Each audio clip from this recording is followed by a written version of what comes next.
ከጀነራል ታደሰ ወረደ ስልጣን መራዘም ጀርባ መቀለና 4 ኪሎ ለማገናኘት ብቸኛ አማራጭ ሆኖ መገኘታቸው እየተነገረ ነው። የኢትዮጵያ አየር መንገድ ራዕይ 2040 የተሰኘውን አዲስ ስትራቴጂካዊ እቅድን ይፋ አድርጓል። አማራ ባንክ አዲስ ተጠባባቂ ፕሬዝዳንት ከወራት በኋላ ሰይሟል። ከባድ የቤት ስራም መስጠቱ ተሰምቷል። በዝርዝር እንመለከተዋለን። በአዲስ አበባና ክልል ከተሞች የተጠራው መጠነ ሰፊ የተቃውሞ ሰልፍም ትኩረታችን ነው። ከስምምነቱ ጀርባ በድብቅ ሲጥሩ የነበሩት ሀገራት በአሜሪካና ኢራን መካከል ከተፈጸመው የ2 ሳምንት ጊዜያዊ ተኩስ አቁም ጀርባ በርካታ ሀገራት እንዳሉበት ዋነኛው አደራዳሪ የፓኪስታኑ ጠቅላይ ሚኒስትር ሼባዝ ሻሪፍ ይፋ አድርገዋል። እንመለከተዋለን። እንዴት አላችሁ የሸገር ታይምስ ቤተሰቦች? የሰዓቱ ዜናችን ነው ተጀምሯል። ቀደም ሲል ያነሳናቸውን አበይት ነጥቦችን በዝርዝር እንደሚከተለው እናስደምጣቸዋለን። እስከ መጨረሻው አብራችሁ እንድትሆኑ የአክብሮት ግብዣችን ነው።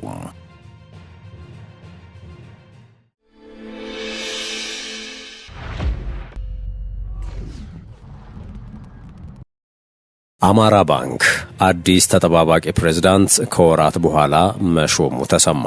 የአማራ ባንክ የ5 ዓመት ስትራቴጂክ እቅዱን ለማስቀጠል የባንክ ኦፕሬሽኖቹን ለማስፋፋትና የባንክ አስተዳደሩን ለማጠናከር ከ8 አስፈጻሚዎች መካከል አንዱ አቶ ሳሙኤል ታደሰን በተጠባባቂ ዋና ስራ አስፈጻሚነት ሾሟል። ባንኩ የ5 ዓመት ስትራቴጂካዊ እቅዱን ለማፋጠንና በፍጥነት እያደገ ባለው የኢትዮጵያ የባንክ ዘርፍ ውስጥ ያለውን ተወዳዳሪነት ለማጠናከር በማሰብ የአመራር ሽግሽግ ማሻሻያ አካል ያደረገው አንድ ተጠባባቂ ዋና ስራ አስፈጻሚን ጨምሮ 8 ከፍተኛ የስራ አስፈጻሚዎችን የሾመው። የሹመት በትላንትናው ዕለት ይፋ የሆነው ባንኮች በከፍተኛ የእድገት ማነቆ ውስጥ ዲጂታል አገልግሎቶችን የማስፋፋት ፈተና እንደዚሁም በሀገሪቱ ማዕከላዊ ባንክ ሪፎርም መሰረት የባንክ አመራር የጥራት ደረጃ ማሟላት በተሳናቸው በዚህ ወቅት ሲሆን ብሔራዊ ባንክም ሹመቱን አጽድቆታል። በሹመቱ መሰረት አቶ ሳሙኤል ታደሰ ተጠባባቂ ስራ አስፈጻሚ ሆነው የተመደቡ ሲሆን የእሸቴ ማታ የኮርፖሬት ባንኪንግ ኃላፊ፣ መንግስቱ ኃይሉ የኮርፖሬት ድጋፍ አገልግሎት ኃላፊ፣ በኃይሉ ጉልላት የባንኪንግ ኦፕሬሽን ኦፊሰር ሆነው ተሹመዋል። አማራ ባንክ ከነዚህ ኃላፊነቶች በተጨማሪ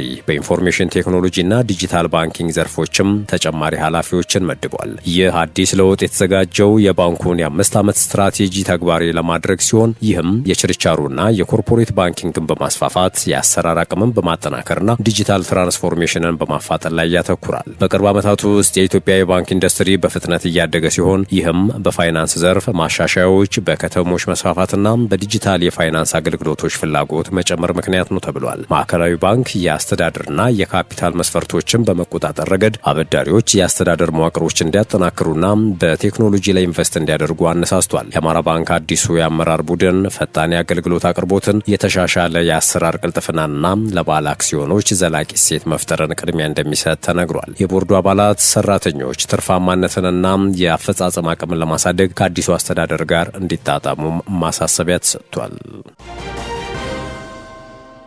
የኢትዮጵያ አየር መንገድ ራዕይ 2040 የተሰኘውን አዲስ ስትራቴጂካዊ እቅድ ይፋ አድርጓል። የኢትዮጵያ አየር መንገድ ከተመሰረተ 80ኛ ዓመት መሙላቱን በማስመልከት የቀጣይ 15 ዓመታት የእድገት ግቦቹን የያዘውን ራዕይ 2040 የተሰኘ አዲስ ስትራቴጂካዊ እቅድን ይፋ አድርጓል። የአየር መንገዱ ዋና ስራ አስፈጻሚ አቶ መስፍን ጣሰው በመግለጫቸው እንዳስታወቁት ይህ ግዙፍ እቅድ ተቋሙ በዓለም አቀፍ ደረጃ ያለውን ተወዳዳሪነት ወደ ላቀ ደረጃ ለማሸጋገር ያለመ ነው። አየር መንገዱ በአሁኑ ወቅት 145 ዓለም አቀፍ መዳረሻዎችና 150 አውሮፕላኖች ያሉት ሲሆን በሂደት ላይ ያሉ 117 አውሮፕላኖችን ግዢ ጨምሮ የበረራ አቅሙን በከፍተኛ ሁኔታ ለማሳደግ እየሰራ ይገኛል። በአዲሱ የራዕይ 2040 ስትራቴጂ መሰረት አየር መንገዱ የበረራ መዳረሻዎቹን ቁጥር ወደ 240 ለማድረስ ግብ አስቀምጧል ተብሏል። በተመሳሳይ የአውሮፕላኖቹን ብዛት ወደ 350 ከፍ ለማድረግ የታቀደ ሲሆን ይህም የአሁኑን አቅም ከእጥፍ በላይ የሚያሳድግ ነው። ተቋሙ በእቅድ ዘመኑ ማብቂያ ላይ ዓመታዊ ገቢውን ወደ $30 ቢሊዮን ለማድረስ እንደሚሰራ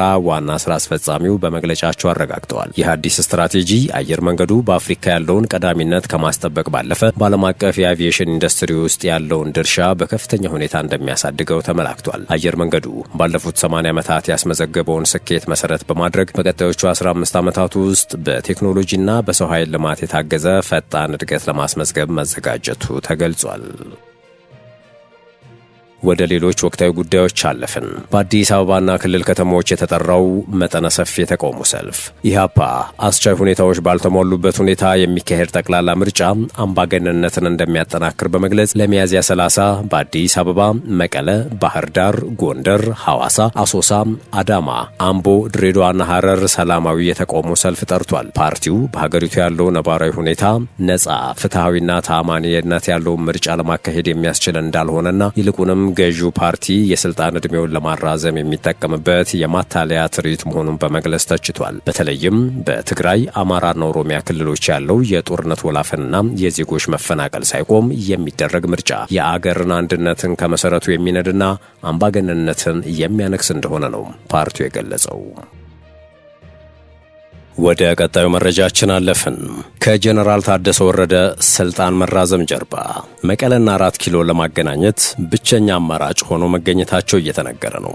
የስልጣናቸው መራዘም የጊዜያዊ አስተዳደር ስልጣን ጊዜው ሊያበቃ በተቃረበበት ወቅት የተደረገ መሆኑ በትግራይ ክልል ተፈርቶ የነበረው የአመራር ክፍተት እንዳይፈጠር ያደረገ ነው ተብሏል። የሌፍተናንት ጀነራል ታደሰ ወረደ የፕሬዝዳንትነት ኃላፊነት መቀጠል በሁለቱ ወገኖች መካከል ያለውን ግንኙነት ለማስቀጠል ወሳኝ እንደሆነ ተገምቷል። በተለይም በፌዴራል መንግስትና በህወሓት መካከል ለወራት ቀጥተኛ ውይይቶች መቋረጣቸውን ተከትሎ ጀነራሉ በአዲስ አበባና መቀለ መሃል ለንግግርና የስራ ትብብር ቁልፍ ድልድይ ሆነው ሊያገለግሉ ይችላሉ ነው የተባለው። የመጀመሪያው የትግራይ ጊዜያዊ አስተዳደር ፕሬዝዳንት የነበሩት ጌታቸው ረዳን ተክተው ለ1 ዓመት በስልጣን የቆዩት የህወሓት ወታደራዊ አዛዡ ሌተናንት ጀነራል ታደሰ ዛሬ መጋቢት 30 የስልጣን ዘመናቸው ይጠናቀቅ ነበር። ጀነራል ታደሰም የጊዜያዊ አስተዳደር ፕሬዝዳንትነትን ሲረከቡ በፕሪቶሪያ ስምምነት መሰረት የተፈናቀሉ ሰዎችን ሙሉ በሙሉ ወደ ቀያቸው መመለስ፣ የቀድሞ ተዋጊዎችን መልሶ ማቋቋምና ወደ ህብረተሰቡ ማዋሃድ፣ ህገ መንግስታዊ ስርዓቱን አክብሮ መንቀሳቀስን ጨምሮ ሰፊ ኃላፊነቶችን ተቀብለው ነበረ። በተጨማሪም ህገ መንግስታዊ ስርዓቶችን፣ ብሔራዊ ሉዓላዊነትን ወይም የፕሪቶሪያ ስምምነት ድንጋጌዎችን የሚጻረሩ ህገወጥ ግንኙነቶችን የማስቆም ለዲሞክራሲያዊ ምርጫ መሰረት የመጣልና ትግራይ በኢትዮጵያ ብሔራዊ ውይይት ውስጥ እንድትሳተፍ የሚያስችሉ ሁኔታዎችን የመፍጠር ተግባር እንዲወጡም መፈረማቸው አይዘነጋም። ሌተናንት ጀነራል ታደሰ ወረደ እነዚህን ኃላፊነቶች በይፋ ቢቀበሉም አብዛኞቹ ተግባራት በአብዛኛው ሳይተገበሩ የቀሩ ሲሆን ይህም በፕሪቶሪያ ስምምነት ፈራሚዎች መካከል እየጨመረ የመጣውን ውጥረት አባብሶት ቆይቷል። የጀነራል ታደሰ የፕሬዝዳንትነት መራዘም ሰፋፊ የፖለቲካ ዝግጅቶች ሳይፈቱ በትግራይ የአስተዳደር ቀጣይነትን ለማስጠበቅ የታሰበ እንደ ጊዜ መግዣ እርምጃ ተደርጎ ሊወሰድ ይችላል ይላሉ ተንታኞች። ብዙዎቹ የጊዜያዊ አስተዳደር ቁልፍ ግዴታዎች ገና ተግባራዊ ስላልሆኑ ስልጣናቸው መራዘሙ ጊዜያዊ መረጋጋት እንደሚሰጥና ተቀባይነት ያለው አስተዳደር እውቅና አግኝቶ የቀጠለ መሆኑን ያረጋግጣል ተብሎ ይጠበቃል። የሰዓቱ ዜናችን እንደቀጠለ ይገኛል። ከስምምነቱ ጀርባ በድብቅ ሲጥሩ የነበሩ ሀገራት። በአሜሪካና ኢራን መካከል ከተፈጸመው የ2 ሳምንት ጊዜያዊ ተኩስ አቁም ጀርባ በርካታ ሀገራት እንዳሉበት ዋነኛው አደራዳሪ የፓኪስታኑ ጠቅላይ ሚኒስትር ሼባዝ ሻሪፍ ይፋ አድርገዋል። በአሜሪካና ኢራን መካከል ከተፈጸመው የ2 ሳምንት ጊዜያዊ ተኩስ አቁም ጀርባ በርካታ ሀገራት እንዳሉበት ዋነኛው አደራዳሪ የፓኪስታኑ ጠቅላይ ሚኒስትር ሼባዝ ሻሪፍ ይፋ አድርገዋል። ጠቅላይ ሚኒስትሩም ተኩስ አቁም ከተፈረመ ጥቂት ሰዓታት በኋላ ከጀርባ የነበሩትን ሀገራት ስም ዘርዝረዋል። የተኩስ አቁሙን ዘላቂ የሰላም ስምምነት ለማድረግ በመጪዎቹ ቀናት በኢስላማባድ ንግግሩ እንደሚቀጥል ሼባዝ ሻሪፍ ተናግረዋል። ትላንት ሌሊት ይፋ ያልሆነው ተኩስ አቁም ግን ከጀርባ ከፍተኛ ጥረት ሲያደርጉ ለነበሩ ሀገራት ምስጋና አቅርበዋል። በዚህም መሰረት ጠቅላይ ሚኒስትሩ አጋሮቻችን ሲሉ ለጠሯቸው የቻይና ህዝባዊ ሪፐብሊክ፣ የሳውዲ አረቢያ መንግስት፣ የቱርክ ሪፐብሊክ፣ የግብፅ አረብ ሪፐብሊክና የኳታር ግዛት የተኩስ አቁም ስምምነት ላይ ለመድረስ ላደረጉት ከፍተኛ ድጋፍና ሁሉንም አይነት ድጋፍ ከልብና ከልብ የመነጨ ምስጋናን ማቅረብ እፈልጋለሁ ነው ያሉት። በተጨማሪም በቀጠናው ሰላምና መረጋጋት ለማስፈን እናደርገዋለን ላሉት ጥረት የማያቋርጥ ድጋፍና ቁርጠኝነት ወሳኝ ሚና ይጫወታሉ ላሉት የገልፍ ትብብር ምክር ቤቱ ወንድማማች ሀገራትም ከልብ ማመስገን እፈልጋለሁ ብለዋል። በአሜሪካና ኢራን መካከል የተፈጸመውን የ2 ሳምንት ጊዜያዊ ተኩስ አቁም የመሩት የፓኪስታን ጠቅላይ ሚኒስትር ሲቀጥሉ የሁሉም ወንድማማች ሀገራትና የአሜሪካ መንግስት አመራር ለሰላም እድል በመስጠት ረገድ ልዩ የሆነ ስትራቴጂካዊ አርቆ አስተዋይነት ብልህነትና ትዕግስት አሳይተዋል ሲሉ አሞካሽተዋል። እንዲሁም ፓኪስታን ለዓለም አቀፍ ሰላም የምታደርገውን ልባዊ ጥረት ላደነቁና እውቅና ለሰጡ በዓለም ዙሪያ ላሉ ሀገራትና ጓዶች ሁሉ ምስጋና አቅርበዋል። በአሜሪካ እስራኤልና ኢራን ጦርነት ሳቢያ በተፈጠረው የነዳጅ ቀውስ ከፍተኛ ጉዳት ከደረሰባቸው ሀገራት መካከል ወትሮም የኢኮኖሚ ድቀት ውስጥ የምትገኘው ፓኪስታን አንዷ ናት። በኢራንና አሜሪካ የተኩስ አቁም ስምምነት ቢደረግም በባህረ ሰላጤው ሀገራት ላይ ጥቃቶች ተፈጸሙ። በኢራንና በአሜሪካ መካከል የተኩስ አቁም ስምምነት ቢደረግም የተባበሩት አረብ ኤምሬቶች፣ ኩዌትና ባህሬን ጥቃቶች እንደደረሱባቸው ተዘግቧል። በፋርስ ባህረ ሰላጤ ቀጠና ውስጥ አሜሪካና ኢራን ለ2 ሳምንታት የሚቆይ የተኩስ አቁም ስምምነት ማድረጋቸውን ካስታወቁ ከጥቂት ሰዓታት በኋላ በርካታ የአየር ድብደባዎች ተፈጽመዋል። የተባበሩት አረብ ኤምሬቶች ዛሬ እንደገለጸችው ከአየር መከላከያ ስርዓቷ በኩል ከኢራን የተተኮሱ ሚሳኤሎችንና ድሮኖችን የመከላከል ስራ እየሰራች መሆኗን አስታውቃለች።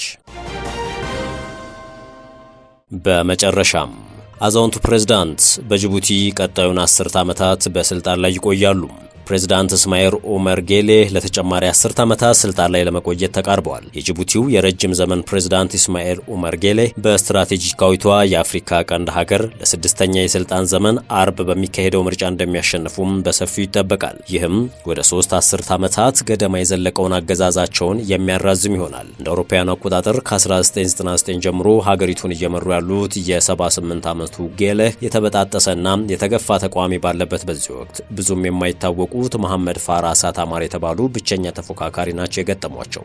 ተንታኞችና የመብት ተሟጋች ድርጅቶች ምርጫው ትርጉም ያለው ፉክክር የሌለበት መሆኑን ይገልጻሉ። ወደ 1 ሚሊዮን የሚጠጋ ሕዝብ ያላት ጅቡቲ በዓለም አቀፍ የንግድ መስመር ላይ በምትገኘው ባቤል መንደብ ስትሬት ላይ ወሳኝ ስፍራን ይዛለች። ሀገሪቱም የዩናይትድ ስቴትስ፣ የቻይና፣ የፈረንሳይ፣ የጃፓንና የጣሊያንን ጨምሮ የበርካታ ሀገራት ወታደራዊ ካምፖች መገኛ መሆኗ የጂኦፖለቲካዊ አስፈላጊነቷን ያጎለዋል። ከፍተኛ የግብርና ሀብት የሌላት ጅቡቲ ኢኮኖሚዋ 70% ገደማ የሚሆነው በወደብ አገልግሎት ላይ የተመሰረተ ነው። ይህም ለጎረቤት ኢትዮጵያ ወሳኝ የባህር በር ሆኖ ያገለግላል። ምርጫው የሚካሄደው ከኢራንና ከየመኑ ሁቲ አማጽያን ጋር በተያያዘ በቀይ ባህር የመርከብ ጉዞ ላይ መስተጓጎል በደረሰበትና ቀጠናዊ ውጥረት በነገሰበት ወቅት ነው። የጅቡቲ የሰብአዊ መብቶች ሊግን ጨምሮ ተቺዎች ለተቃዋሚዎች የተሰጠው የፖለቲካ ምህዳር ጠባብ መሆኑን በመጥቀስ ምርጫውን ውጤቱን ቀድሞ የታወቀ ሲሉ አጣጥለውታል። ጌሌህ በ2013 ዓ.ም በተካሄደው ምርጫም 97 በመቶ ድምጽ ማግኘታቸው ይታወሳል። ምንም እንኳን ህገ መንግስታዊ የስልጣን ገደብ ቢኖርም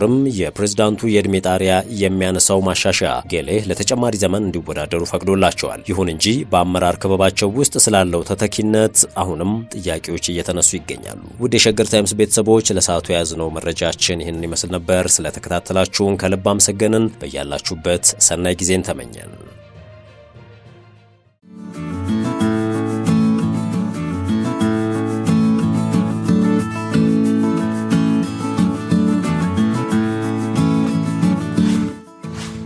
ሸገር ታይምስ ሚዲያን ሰብስክራይብ በማድረግና ደወሉን በመጫን ይከተሉን።